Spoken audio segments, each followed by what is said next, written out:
Hello everyone. It's my pleasure and honor to introduce my colleague, Professor Krishna S. Um, so, um, since becoming head, I have actually found out a lot about my colleagues that, in a large department spread out over multiple buildings and all of that, you don't really find out. And Professor Krishna is obviously one of our most prolific researcher in the department. Lots of collaborations, a very healthy pipeline of students from BTech all the way to PhD, lots of awards and everything. And some people just don't write about their awards and accomplishments as much as they should, I think. So I'm very happy that at least in these 1.5 years and 1.5 more years, I'm getting to learn what a um, special company I am in here. So obviously Krishna is my colleague in the Department of Computer Science. Her areas of research include automata theory and logic, which are very basic courses in the department also, and also areas of research, and verification of timed and concurrent systems. So today she will tell us about some very fundamental and very significant results in the theory of transducers. I must admit, even I don't know what transducers are in her context, so I will learn today, which have implications in verification and model checking. And part of this work was done with her PhD student Vrinda Dave, whose thesis was recognized with the ACM India Honorable Mention Award, as well as the Beth Outstanding Dissertation Award. And most sort of big feather in our cap is that the work was featured in this highlights of theory research in India for a period of 4 years, 2018 to 2022, in the communications of the ACM, which is our main magazine and publication for the India region. So this work is in collaboration with Professor Paul Gastin, who is a regular visiting faculty at CSE-IITB. And let us hear more about it from Professor Krishna. Thank you, Arsha, for the nice introduction, and thank you for this recognition for this work. So as Varsha said, the part of this work was done with my PhD student Vrinda, who's graduated last year. And the remaining part is with my colleague, Professor Paul Gastin, who's a visiting faculty since the last 5 or 6 years. So the starting point of this talk is basically verification of safety critical systems, which is like a core area in theoretical computer science, in what we call the track B of theoretical computer science. So the setup is this. So you have safety critical systems like, let's say, the pacemaker which is implanted in the heart, or it can be, the software sitting inside a space vehicle. That's the picture you see below. Or it could be, something like a GPS, right? So let me just check. Okay, so let's say the systems can be of myriad forms, right? And they present themselves either, as a hardware circuit or as a piece of code. And the question is, okay, we are supposed to verify that these systems work as expected. So what does this mean? So I have a set of specifications, which are properties. So there are some properties which I want the system to satisfy and some properties which I do not want the system to satisfy. So for example, if I think of this software code sitting inside the, space vehicle, one example of a property that I do not want to happen is this should not crash, for example, right? Now, likewise, I may want to say that the pacemaker works as expected. What does that mean? So let's say that the heart has a certain interval in which it should beat. So if it detects that it is not beating as expected, it's supposed to enhance it and the other way around, right? So these are the kind of properties that I'm trying to say that whether the system specifies or not. So how do we do this in practice? So there is a standard technique called model checking. So model checking is a very popular technique used in industries. So there are tools called model checkers which take as input a system. Okay, not exactly a system. They take as input the model of a system, which is basically a finite state transition system. As you see here, a finite graph. And the specification is taken as a model. So this model can either be a formulae in some particular logic like propositional logic, first order logic, linear temporal logic, depending on what logic is expressive enough for the property. And now the remaining story is develop efficient algorithms which basically take the system model and the specification model and basically ask whether the system is violating the formulae or the property in whatever way it amounts to check. So now, the point is the whole success of the story depends on algorithms and how we can seamlessly go from this formalism here to this formalism. So now when you talk about specifications, right, one way is to write formulae, but then this requires a bit of skill and expertise. So another way in which you can think of writing the specification is to write programs which actually also specify that this is the intended behavior. So this basically leads to, this kind of a story here, which are like, some three cornerstones, if I may say so. So on one hand, I can think of the specification as a program or in terms of some logic. And here is my machine, which is abstracted as a finite state system. So the question is, okay, how do I go seamlessly between these three? So just to illustrate some cases. So the specification can be something like, okay, you had some system and you want to check whether the number that appears, the number of times of some occurrences, is it a prime number or not? Okay, this could be a question that is on the behavior of the system. It can be more complicated. For example, I may want to check whether the system behaves like there is an encryption and decryption. Is it happening correctly, right? So this could be a more complicated one, which is a functional requirement. Or you can think of some relational thing, right? So imagine there is a requirement in French. Now when I translate it, I could write it in many ways. So it's not just a function, it could be a relation. Okay, so the specification, this is just an example at the low level of what a specification can look like. Now the program, of course, is like, it is structured, compositional blocks, sequences, loops, conditions. This could be another way in which you can write the specification. And the machine, when we talk about machine, typically it is some executable, often sequential. So in the parlance of computer science, when we say machines, we normally talk about deterministic finite automata. This is the simplest kind of models we can think about as machines.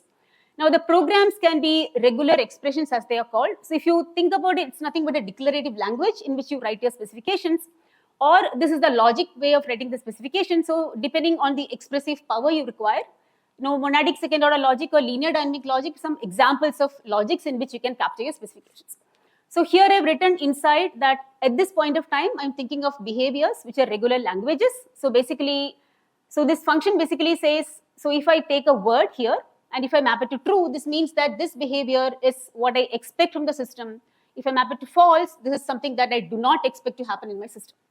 So now the equivalence between the specification written in a declarative language of regular expressions and finite automata is a very famous result called Kleene theorem.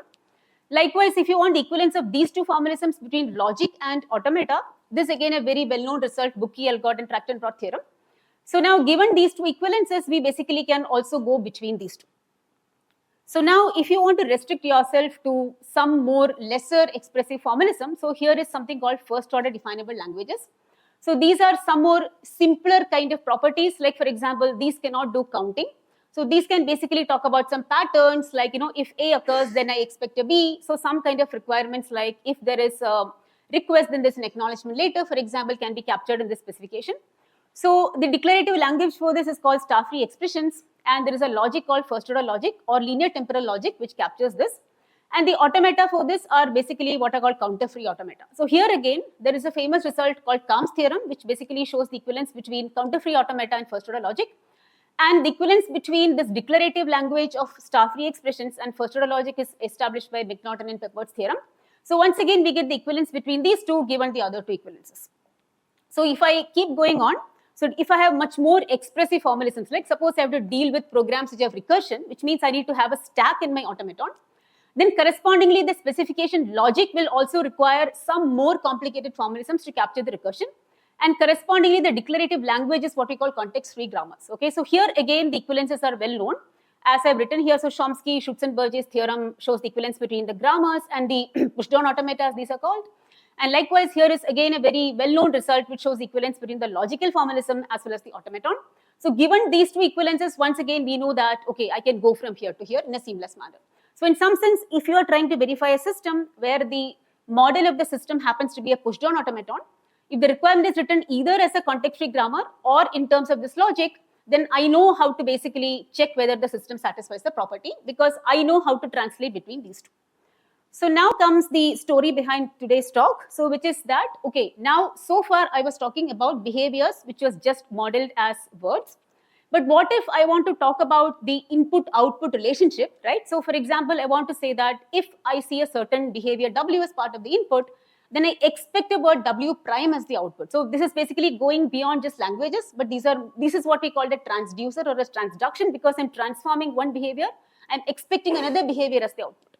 So here again, there is a machine model which are called finite transducers, deterministic two-way transducers, and there is a logical counterpart to it. So here I am supposed to express the relation between input and output in this specific logic, but this part is open. So we do not have a declarative way, right? In such a way that I can write a program which basically captures this. So the beginning of this work happened with this question: can we have a declarative way in which we can kind of capture this functional transductions? So Vrinda's PhD thesis started exploring this, and what we came up with was what we call regular transducer expression. So this appeared in the conference Logic in Computer Science. This is joint work with Vrinda and Paul Gaston. And part of this talk, I'll explain what regular transducer expressions are, the declarative language, and how we show the equivalence between these two, and therefore finish the circle. So now moving on, I can also ask, again, right, like in the spirit of first order languages, I may also have transductions where I do not require all the expressiveness of regular transformations. This is better in some cases because the algorithms will be less complex. So what is the corresponding declarative language if the machines are aperiodic transducers and the specifications are written in first order transductions? So this again was an open problem. This was a bit more harder problem because there are some technical challenges involved when you deal with first order transductions. So this was a work which I followed up after Vrinda graduated. So this is again joint work with Paul and another collaborator of mine, Luke Dartwa. So here we came up with the appropriate declarative language which has some restrictions on how the expression should be written. So once again we show the equivalence between these two and once again say that, okay, we can basically go between any of these formalisms. Thereby we can use this in the verification of systems where I need to talk about first order transductions. So now, I'm summing up the summary. So I'm going to talk a bit about the technical details involved here. So what is a functional transduction? So here is an example of a function. So my input language is over the alphabet sigma and the output is over the alphabet gamma. So this transduction basically says that, okay, if the input requirement looks like this, a sequence of A's, okay, separated by this sharp symbol, then the output I'm basically looking at, let's say, two blocks of this kind, and I'm saying the output should have CM2, BM1, etc., etc. So the idea is that you look at two blocks and basically say that, okay, the output, I first see this sequence followed by this sequence. So this is an example of a functional transduction. So just to illustrate, so if my input was just A5 and A2, the output would be C2, B5 and so on and so forth. So to tell you how the machine model looks like, what is a deterministic two-way transducer, here is how it looks like. So I'm doing the same running example. So I'm showing you how a deterministic two-way transducer looks like, which basically realizes this function. So what I've written here is an input which has just a square, a cube and a to the power 4.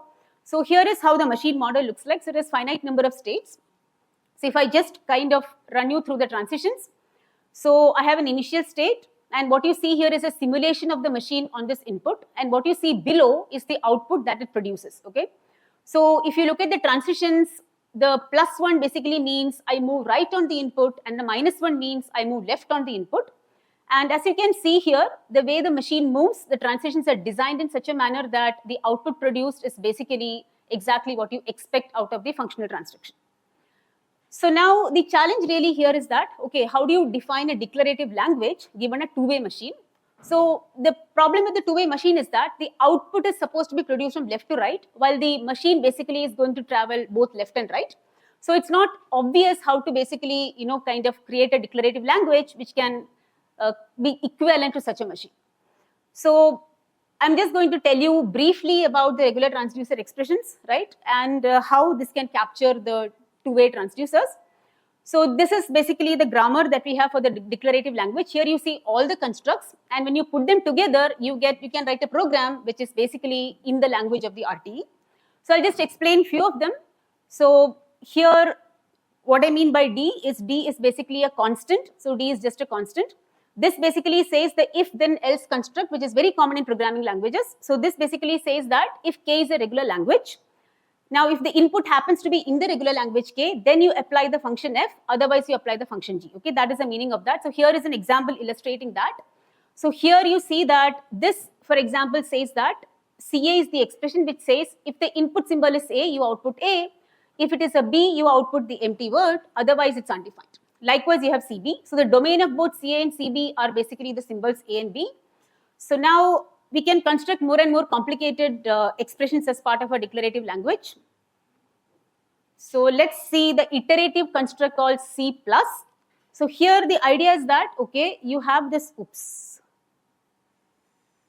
Okay, so this is what we call an unambiguous Kleene plus. So the idea here is that, okay, if you have an input W, you must be able to unambiguously decompose it as U1 to UN such that every UI belongs to a regular language K. and then you apply the function iteratively to all of them. Can I take a couple of more minutes? Yeah, I'll stop in 2 minutes, no worries. Okay, given the paucity of time, I will just not explain the other constructs, but I'll go to the main theorem, which is basically, so this is just illustrating another complicated construct. Okay, this is just to say that how the construct basically shows the input-output relationship. So the main theorem basically is that you can go seamlessly between deterministic two-way transducers and RTs in an effective manner. So the details of the theorem are there in the slides. For the paucity of time, I will not go through them. What I will do say before I stop is that, so this is the main theorem which appeared in the 2018 paper. We have a follow-up of this which appeared in the 2021 paper, where we also deal with first-order definable transducers. Now the complication here was there. The complexity of this procedure is exponential, and we managed to do the same thing with the first-order definable transductions as well. And in a later paper, we actually give an efficient construction from an RT to what we call a reversible transducer. So I don't think I'll go into the details of the rest. So I will go to my last slide. Okay, so this is all explaining the details. I guess in 15 minutes, this is all one can do.